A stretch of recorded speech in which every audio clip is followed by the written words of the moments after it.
अस्सलाम वालेकुम, आदाब नाज़रीन। मैं Maryam Fatima Asian TV news की स्पीड न्यूज़ में आप सभी का खैर मक़दम करती हूँ। आने से डालते हैं आज की अहम खबरों पर एक नज़र। बांग्लादेश के जनूबी साहिली ज़िले कागज़ बाजार में रोहिंग्या पनाह गज़ीनों के एक कैंप में भयानक आग लग गई, जिससे 1000 से ज़्यादा पनाह गाहें जल गई और हज़ारों रोहिंग्या बेघर हो गई। इत्तला फायर ब्रिगेड के एहलकार और अक़वाम मुत्तहिदा ने दी है। ओखिया फायर स्टेशन के सरबराह अशफ़ीक़ उल इस्लाम ने दी एसोसिएटेड प्रेस को बताया कि आग सनीचर की निसफ़ शब के करीब ओखा के कटोपा लोंग कैंप में लगी और तेज़ हवाओं की वजह से तेज़ी से फैल गई। इसराइली फ़ौज का दावा है कि इसने शुमाली गज़ा में हमास के जंगी नेटवर्क को ख़त्म करने का हदफ हासिल कर लिया। फ़ौज के तर्जुमान डैनियल ने इस बारे में सहाफ़ियों को बताया कि हमास अब इलाक़े में सिर्फ इनफरादी तौर पर और कमांडों के बगैर सरगर्म है। मालदीव की हुकूमत ने वज़ीर-ए-आज़म नरेंद्र मोदी के खिलाफ तौहीन आमेज़ बयानात पर 3 वज़रा को मुअत्तल कर दिया, जिसमें मरियम शेओना, मुल्शा शरीफ और माहम मजीद को वज़ीर-ए-आज़म नरेंद्र मोदी के खिलाफ इनके बयानात पर मुअत्तल कर दिया गया है, जिस पर शदीद रद्द-ए-अमल सामने आया है। क़ब्ल अज़ीं मालदीव की हुकूमत ने एक बयान में इन तबसरों को ज़ाती राय करार दिया हुआ है, इनसे ख़ुद को अलग कर लिया था। ये बयान भारत की जानिब से वाज़ेह करने के बाद सामने आया कि जूनियर खातून वज़ीर मरियम शेओना का तबसरा गैर ज़रूरी और नाक़ाबिल क़बूल है। सुप्रीम कोर्ट ने बिल्किस बानो के 11 मुजरिमीन को मुआफ़ी देने के गुजरात हुकूमत के फैसले को मनसूख कर दिया है। अदालत ने गुजरात हुकूमत के अहकामात को दखियानूसी करार दिया है और कहा है कि गुजरात हुकूमत ने बगैर सोचे समझे इस तरह के अहकामात जारी किए थे। वाज़ेह रहे कि 2002 में गुजरात फसादात के दौरान बिल्किस बानो को 11 मुजरिमीन ने इस्मत दरी का निशाना बनाया था और इनके कुंबे के 7 अफराद को इनके सामने बेदरी से कत्ल किया था। महलूकीन में बिल्किस बानो की 3 साला बच्ची भी शामिल थी। शोलापुर में इश्तियाल अंगेज तकरीर करने के मामले में बीजेपी के रुकन असम्बली नीतीश राणे और तेलंगाना के बीजेपी एमएलए टी राजा के खिलाफ केस दर्ज किया गया है। इल्ज़ाम है कि यहां स्नैचर को निकाले गए हिंदू जन आक्रोश मोर्चे में इन दोनों ही बीजेपी लीडरान ने इश्तियाल अंगेज तकरीर की, जिससे फ़िरक़ा वाराना हम आहंगी को नुकसान पहुँचा। शोलापुर के जेल रोड पुलिस स्टेशन में केस दर्ज किया गया। जिद्दा में हिंदुस्तान और सऊदी अरब ने 2024 के हज से मुताल्लिक़ बाहमी समझौते पर दस्तखत किए हैं, जिसमें आज़मीन हज की फलाह व बहबूद को फ़ौक़ियत दी गई है। मरकज़ी वज़ीर स्मृति ईरानी ज़ुबैन ईरानी ने जिद्दा में हज और उम्रे से मुताल्लिक़ उमूर के सऊदी वज़ीर डॉक्टर तौफ़ीक़ के साथ दस्तखत किए जाने की तक़रीर की सदाक़त की।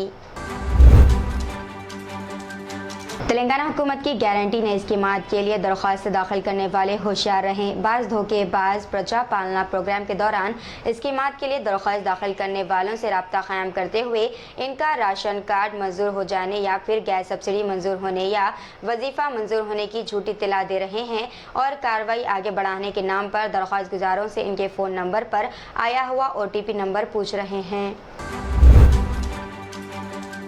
बांग्लादेश के आम इंतखाबात में मुल्क की क्रिकेट टीम के कप्तान शाकिब उल हसन ने कामयाबी हासिल कर ली। इन्होंने मागोरा पार्लिमानी सीट से MP के तौर पर इलेक्शन लड़ा और 1,50,000 वोटों की अक्सरियत से कामयाबी हासिल की।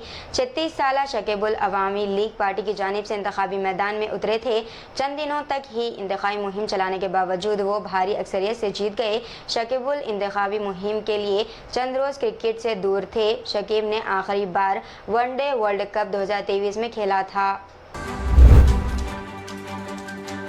बिग बॉस 17 जल्द ही अपने पर्दे बंद करने वाला है। शायकीन फाइनल के बारे में तारीख, फाइनलिस्ट और मज़ीद बहुत कुछ जानने के लिए बेचैन है। हाल ही में इत्तला मिली थी कि जारी सीजन जनवरी के आखिरी हफ्ते में ख़त्म हो जाएगा और इस साल इसमें कोई तोसी नहीं की जाएगी। बिग बॉस 17 के ग्रैंड फिनाले की तारीख व अरब बिग बॉस 17 के ताज़ा तरीन एपिसोड्स में मेज़बान सलमान खान ने इंकशाफ किया कि बहुत ज़्यादा मुतवक्को ग्रैंड फिनाले इतवार 28 जनवरी को होना है। लोकसभा इलेक्शन के लिए इंडिया इत्तेहाद में सीटों की तकसीम के लिए कांग्रेस ने इत्तेहादी पार्टियों से बातचीत का सिलसिला शुरू कर दिया है। बिहार में सीटों की तकसीम के ताल्लुक से दिल्ली में कांग्रेस, जनता दल मुत्तहिदा और राष्ट्रीय जनता दल के नुमाइंदों के दरमियान तवील मीटिंग होनी थी, ताहम JDU का कोई नुमाइंदा नहीं पहुंचा, इसीलिए सिर्फ कांग्रेस और RJD के दरमियान ही मीटिंग हो सकी, जबकि पीर को पंजाब और दिल्ली के ताल्लुक से आम आदमी पार्टी के साथ मीटिंग की उम्मीद है। تلنگانہ روڈ ٹرانسپورٹ کارپوریشن کے مینیجنگ ڈائریکٹر وی سی سچنا نے خواتین مسافروں سے اپیل کی ہے کہ وہ اپنے اصل شناختی دستاویزات پیش کریں، نہ کہ فوٹو کاپی۔ انتظامیہ T S R T C کے نوٹس میں آیا ہے کہ کچھ لوگ اپنے اسمارٹ فونز کی فوٹو کاپیاں اور رنگین زیروکس دکھا رہے ہیں، باوجود اس کے کہ وہ اصل شناختی کارڈ دکھائیں۔ اس کی وجہ سے عملے کو مشکلات کا سامنا ہے اور سفر کا وقت بھی بڑھ رہا ہے۔ تلنگانہ کے حکام کو پرجا پالنا پروگرام کے تحت مختلف اسکیموں کے لیے 1.25 کروڑ سے زیادہ درخواستیں موصول ہوئی ہیں، جن میں سب سے زیادہ تعداد حیدرآباد سے آئی ہے۔ جو لوگ ڈیڈ لائن سے محروم ہو گئے ہیں انہیں پریشان ہونے کی ضرورت نہیں ہے، جیسا کہ چیف سیکریٹری شانتی کماری نے پہلے کہا تھا کہ پرجا پالنا ہر 4 ماہ بعد ہوگا۔ جو اس بار درخواست نہیں دے سکے ان کے لیے ایک اور موقع فراہم کرے گا۔ سابق وزیر اور BRS کے کارگزار صدر تارک راما راؤ نے شہر کے بورا بنڈا میں رہنے والے ابراہیم خان کی خواہش کو پورا کیا، جو تارک راما راؤ کے ایک چاہنے والے ہیں، جنہوں نے سابق وزیر سے کہا تھا کہ وہ بورا بنڈا میں ان کے گھر پر مہمان بن کر کھانے کے لیے آئے۔ 5 دن قبل کیے گئے وعدے کو پورا کرنے دیر رات تک گئے تارک راما راؤ نے جوبلی ہلز کے رکن اسمبلی گوپی ناتھ کے ساتھ مل کر بورا بنڈا میں واقع ابراہیم خان کے گھر دعوت میں پہنچے، جہاں ابراہیم کے گھر والوں نے انہیں حیدرآبادی بریانی اور چکن کے ساتھ تواضع کیا۔ پرانے شہر کے بنڈلا گوڑا پولیس اسٹیشن کے حدود میں ایک خاتون کی اجتماعی عصمت ریزی کا واقعہ پیش آیا ہے۔ سوریہ پیٹ سے تعلقنے والی خاتون گھریلو جھگڑوں کے بعد 2 روز قبل حیدرآباد پہنچی۔ وہ ہفتے کی رات املی بند بس ڈپو کے پاس رکی ہوئی تھی کہ 2 موٹر سائیکل سوار افراد اس کے پاس پہنچے اور انہوں نے اسے زبردستی موٹر سائیکل پر سوار کر لیا۔ ملزمین خاتون کو بنڈلا گوڑا علاقے کے گودام میں لے گئے، جہاں اس کے ساتھ اجتماعی عصمت ریزی کی گئی۔ خاتون نے وہاں سے نکل کر اس سلسلے میں پولیس اسٹیشن میں شکایت درج کروائی۔ پولیس کیس درج کر لیا ہے اور مصروف تحقیقات بتائی گئی ہے۔ ورنگل سے کریم نگر جانے والی RTC بس حادثے کا شکار ہو گئی، جس کے نتیجے میں 20 مسافرین زخمی بتائے گئے ہیں۔ یہ حادثہ ضلع ہنما کنڈا کے حسن پرتی میں نیشنل ہائی وے پر پیش آیا۔ فوری ملی اطلاعات کے مطابق کہ سڑک پر ٹھہری ہوئی گاڑی سے بچنے کی کوشش میں بس ڈرائیور نے کنٹرول کھو دیا اور بس بے قابو ہو کر درخت سے ٹکرا گئی۔ حادثے کے وقت بس میں تقریباً 50 مسافرین سوار تھے۔ تلنگانہ کے وقارآباد ضلع کے پرگی میں جاری تبلیغ جماعت کے سالروزہ اجتماع ملک کی مختلف ریاستوں سے لاکھوں فرزندان توحید شریک ہوئے۔ شدید سردی اور سرد ہواؤں کی پرواہ کیے بغیر علماء کرام کے بیانات سننے لاکھوں فرزندان توحید اجتماع گاہ میں جمع ہوئے۔ تلنگانہ BJP نے آنے والے لوک سبھا انتخابات کے پیش نظر انچارجز کا اعلان کیا ہے۔ ان انچارجز کو مختلف حلقوں کی ذمہ داری مرکزی وزیر و تلنگانہ BJP کے صدر نے دی ہے۔ حیدرآباد کا انچارج راجا سنگھ، سکندرآباد کا انچارج کے لکشمن، نظام آباد کا انچارج مہیشور ریڈی کو بنایا گیا۔ تلنگانہ میں عوامی حکمرانی پروگرام کے تحت عوام سے وصول درخواستوں کے آن لائن ڈاٹا انٹری کا کام میں عہدیداروں نے تیزی پیدا کر دی ہے۔ گریٹر حیدرآباد میونسپل کارپوریشن حدود کی 24 لاکھ درخواستوں کی ڈاٹا انٹری کا کام 3500 ڈاٹا انٹری آپریٹرز کے ذریعے کیا جا رہا ہے۔ ڈاٹا انٹری کے بعد استفادہ کنندگان کا انتخاب کیا جائے گا۔ یہ پروگرام 28 دسمبر سے شروع ہوا تھا، جس کا اختتام 6 جنوری کو ہو گیا۔ شہر حیدرآباد کے بالاپور کے قریب پیش آئے سڑک حادثے میں ایک نوجوان ہلاک ہو گیا۔ یہ حادثہ IDPL چوراہے کے قریب پیر کی صبح کی اولین ساعتوں میں اس وقت پیش آیا جب DCM وین نے بائک کو ٹکر دے دی۔ اس حادثے میں بائک پر سوار نوجوان موقع پر ہی ہلاک ہو گیا، جبکہ اس حادثے میں ایک اور نوجوان شدید طور پر زخمی بتایا گیا ہے۔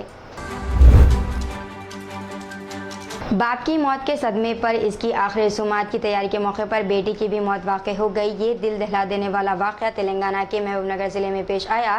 ضلع کی جڑچلہ بلدیہ کے وینکٹیشور کالونی کے رہنے والے دامور کی موت ہو گئی۔ اس کی بیٹی سنیتا اس سے بے پناہ محبت کرتی تھی، جو اس کی موت کے صدمے کو برداشت نہ کر سکی۔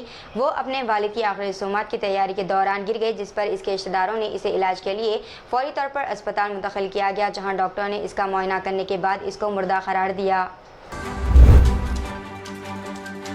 तेलंगाना के वरंगल की काकतिया यूनिवर्सिटी में कशीदगी देखी गई क्योंकि गैर तदरीसी शोबे के मुलाजिम मधुसूदन की मौत के बाद इसके रिश्तेदारों ने एडमिनिस्ट्रेटिव बिल्डिंग के सामने लाश के साथ एहतजाज किया।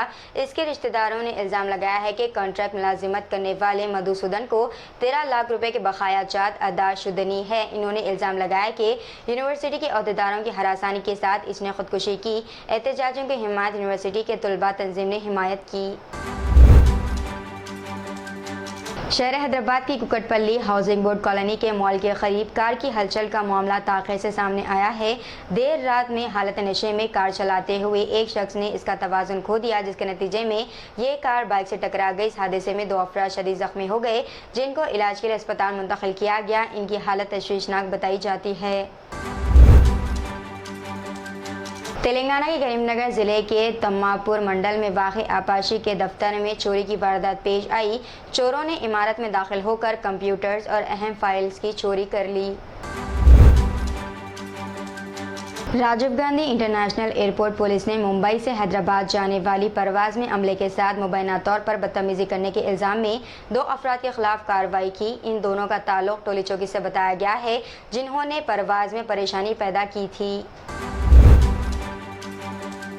कांग्रेस लीडर राहुल गांधी ने सुप्रीम कोर्ट की जानिब से बिल्किस बानो केस में 11 कसूरवारों को माफ़ी देने के गुजरात हुकूमत के फैसले को मनसूख करने पर बीजेपी को तनक़ीद का निशाना बनाते हुए कहा कि फैसले ने एक बार फिर दिखाया है कि मुजरिमों का मुहाफ़िज़ कौन है। दीजिए नाज़रीन, मरियम फातिमा को इजाज़त। मिलते हैं अगले स्पीड न्यूज़ में। तब तक के लिए हमारे चैनल एशियन टीवी न्यूज़ को लाइक, शेयर और सब्सक्राइब करना ना भूलिएगा। अल्लाह हाफिज़।